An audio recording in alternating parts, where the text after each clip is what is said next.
देवी बोलती है, अरे तुम्हारे पिता के घर में यज्ञ है, तुम नहीं जा रहे हो। सती मैया को बहुत दुख हुआ, धक्का लगा। हमारे घर में अगर पिताश्री ने कहीं गलती से जन्मदिन भी बुझवा लिया और बेटी को नहीं बुला तो बेटी रूठ जाती। क्यों? प्रेम होता है उसका कि मेरे को हर एक छोटी छोटी बात में सम्मिलित किया जाए। और यहाँ तो दक्ष इतना बड़ा यज्ञ रच रहा है और सती मैया को पता ही नहीं। अब अक्सर ऐसा हो जाया करता है हमारे शादी विवाह इत्यादि में कि हम सबको निमंत्रण देते हैं, कई बार बहुत से नजदीक का रह जाता है बिना निमंत्रण के। सती मैया ने सोचा कि मेरे साथ भी ऐसा ही ना हुआ हो, इसलिए भोलेनाथ को बोलती है। लेकिन शब्द शैली देखो, मां सती मैया की शब्द शैली देखो, सीखना।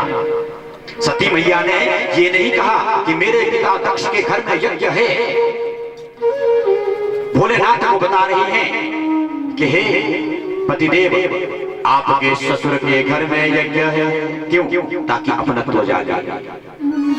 आपके ससुर के घर में यज्ञ रचा जा रहा है, आप उस यज्ञ में नहीं जा रहे हैं। यहाँ पर बहुत संवाद, लंबा संवाद चला है दोनों भगवान भोलेनाथ का और पार्वती सती मैया का, परंतु भोलेनाथ मना ही कर रहे हैं कि बिना बुलाए कहीं भी नहीं जाना चाहिए। फिर सती मैया कहती है कि पिता के घर, गुरु के घर और सत्संग में बिना बुलाए जाना चाहिए। जब भोलेनाथ अंत में लगा कि सती मैया किसी तरह से रुकने वाली नहीं है, तो सब उसके वस्त्र इत्यादि बांध करके नंदी बाबा को साथ भेज करके भेज दिया यज्ञ में। और यज्ञ में जैसे ही पहुंची, सभी सती मैया को देख करके नजरें फेर देते हैं, क्योंकि आदेश ही दक्ष का ऐसा है, यदि भोले और सती आए तो उनकी तरफ कोई देखे भी ना। उस कड़वे घुट को पी गई मां सती, और आज एक ही मैया बड़े बड़े में से उनसे मिली है, बाकी सबने उन्हें मोड़ा है। और यज्ञ संरचना जहां पर हो रहा था वहां गई, जब सारे भाग देवताओं के देखे बहुत प्रसन्न हुई, लेकिन जब ईशान कोण में नजर गई, जहां पर भोलेनाथ का भाग रखा जाता है, वह बिल्कुल रिक्त था, बिल्कुल खाली था। उसको देखकर आज सती मैया के क्रोध का पारावार नहीं रहा। अपने अपमान को तो जैसे कैसे सती मैया सहन कर गई, लेकिन भोलेनाथ के अपमान को सहन नहीं कर पाई और एक घोषणा कर दी, सुना हूं सभासद सकल मुनिंदा, सुने हूं सभासद सकल मुनिंदा, कहीं सुनहि जिन शंकर का, सुने हूं सभासद सकल मुनिंदा,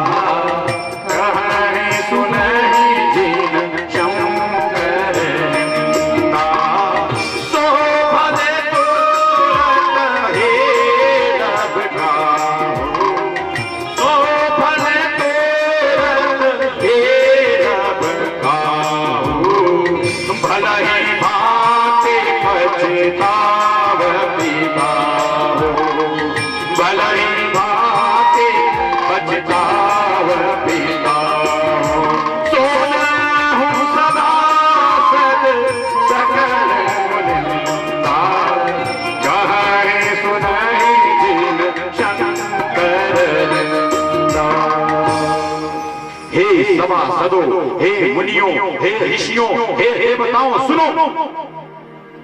जिसने भी भोलेनाथ की निंदा अपने कानों से सुनी है, उसे उनका फल तुरंत मिलने वाला है। सो फल तुरंत ही लब काहू, फल ही भांति पछताव पितामह। और मेरे पिताजी जिन्होंने भोलेनाथ को नीचा दिखाने के लिए ये यज्ञ रचा, वह भी अवश्य देव पछताएंगे।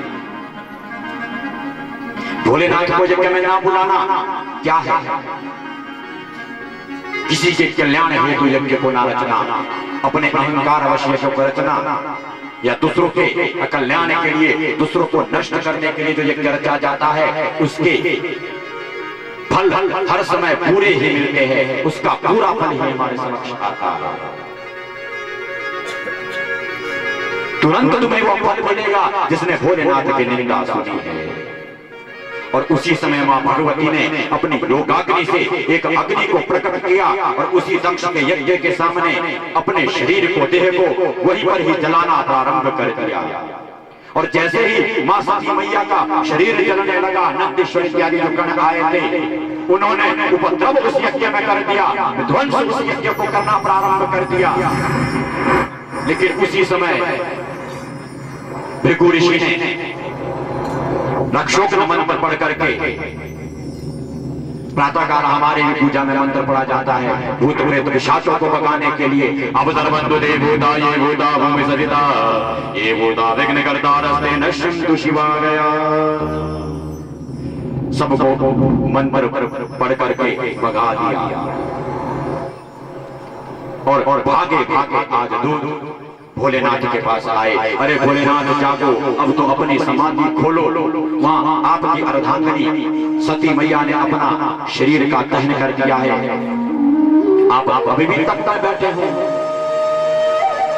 भोलेनाथ ने सती का कहा सुन करके अपना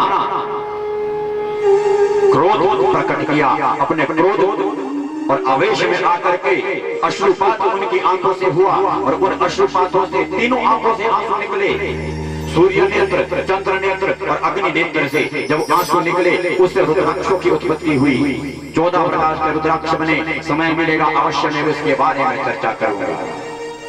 लेकिन अपनी जटा को पटका है जमीन पर उठा करके, जिससे वीरभद्र महाराज और भद्रकाली का प्राकट्य हुआ। बोलो भद्रकाली मैया की, वीरभद्र भगवान की।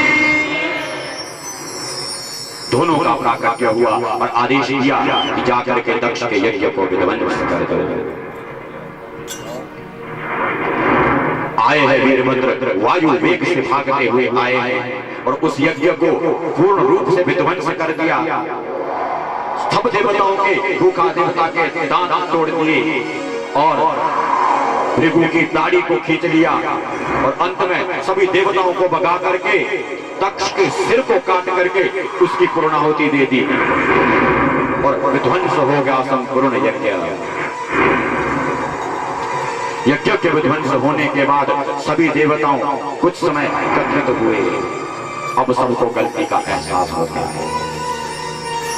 हमारे साथ भी जब अहित हो जाता है तब हमें अपनी गलती का एहसास होता है। पहले हमें कोई ध्यान, कोई ज्ञान, कोई भान नहीं होता, हम समझना ही नहीं चाहते, हम उस तरफ ध्यान ही नहीं देना चाहते। जब हमारा अहित हो गया तब हम सोचते हैं अब पछतावे हो गया, जब चिड़िया छुप गई थी, तब पछताने से कोई फायदा नहीं। यही गलतियां आज देवताओं ने करी हैं। अब एकत्रित होकर मिल रहे हैं कि यदि यह दक्ष का यज्ञ संपन्न नहीं हुआ तो यज्ञ की मर्यादा समाप्त हो जाएगी, कोई यज्ञ पे विश्वास नहीं करेगा। भले ही यह तामस यज्ञ था लेकिन इसे संपन्न करना होगा। सभी देवताओं द्वारा मिलकर के भोलेनाथ की शरणागति ली गई है। भोलेनाथ की शरणागति ली गई है। आइए, उन्होंने स्तुति की थी भोलेनाथ की, हम भी आप लोग सब मिलकर के भोलेनाथ को मना ले 2 मिनट के लिए, बड़े बड़े प्रेम से, बड़े भाव से।